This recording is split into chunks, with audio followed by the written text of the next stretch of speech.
Alamat ng bawang. Noong unang panahon, sa isang maliit na baryo, may isang lalaking mabuti ang puso at magaling maggamot. Siya si Bawan, isang manggagamot na kilala sa buong bayan dahil sa kanyang kabutihan at husay sa pagpapagaling ng mga may sakit. Dahil sa kanyang kagalingan, maraming tao ang nagmamahal sa kanya. Ngunit may mga kalalakihan na naiinggit kay Bawan at hindi matanggap ang kanyang kasikatan. Dahil sa inggit, isang grupo ng mga lalaki ang nagplano na palayasin si Bawan at itakwil siya mula sa kanilang baryo. Ngunit hindi sila nagtagumpay. Marami ang nagmamahal at nagbabantay kay Bawan, kaya't hindi sila pinayagan magtagumpay sa kanilang masamang plano. Si Bawan ay patuloy na tumulong sa mga tao sa baryo, kaya tinawag siyang Bawan, na ang ibig sabihin ay matikas at lalaking lalaki. Dahil sa sobrang pagmamahal ni Bawan sa kanyang trabaho bilang manggagamot, hindi na niya inaalagaan ang sarili. Patuloy siya sa pagtulong sa mga may sakit, kaya't napabayaan ang kanyang kalusugan. Isang araw, siya ay nagkasakit at dahil sa kanyang kahinaan, hindi na niya magamot ang sarili. Walang nakakaalam kung paano siya gagamutin, kaya't isang araw, bigla na lang siyang nawala. Nang maglaon, walang nakakaalam kung saan napunta si Bawan. Wala ring bakas na natira, kaya't naguluhan ang mga tao.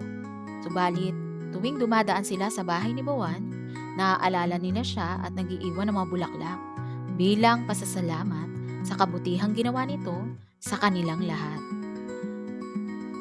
Pagkalipas ng ilang panahon, nagulat ang mga tao nang makakita sila ng isang halaman na tumubo sa bakuran ng bahay ni Bawan. Ang halaman ay may mga puting bulaklak at kakaibang amoy na humahalimuyak sa paligid. Kumuha sila ng ilang piraso upang tingnan kung anong uri ng halaman ito. Tinawag nila itong Bawan at kalaunan ay naging bawang. Napagtanto ng mga tao na ang bawang ay may bisa sa pagpapagaling ng iba't ibang karamdaman at nagamit din nila ito sa pagluluto ng masasarap na pagkain. Kaya naman, naging simbolo ng kabutihan ni Bawan ang bawang na patuloy na ginagamit ng mga tao sa kanilang pang-araw-araw na buhay. Aral ng kwento: ang kabutihang loob ay hindi nasusukat at may mga gantimpala ito sa tamang panahon. Ang mga mabubuting gawa ay nag-iiwan ng magandang alaala na hindi malilimutan. Mga tanong. Una, ano ang pangalan ng magaling na manggagamot sa kwento? Pangalawa, bakit inggit ang nararamdaman ng ibang kalalakihan kay Bawan? Pangatlo, ano ang nangyari kay Bawan nang siya ay magkasakit? Pang-apat, ano ang tumubo sa bahay ni Bawan pagkatapos niyang mawala? Panglima, ano ang naging gamit ng bawang sa baryo?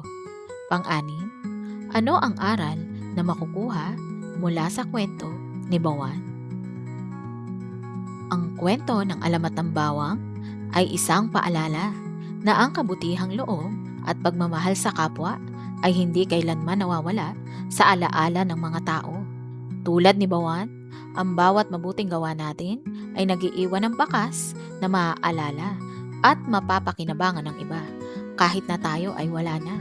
Sana ay magsilbing inspirasyon ang kwentong ito upang tayo rin ay patuloy na maging mabuti sa ating kapwa.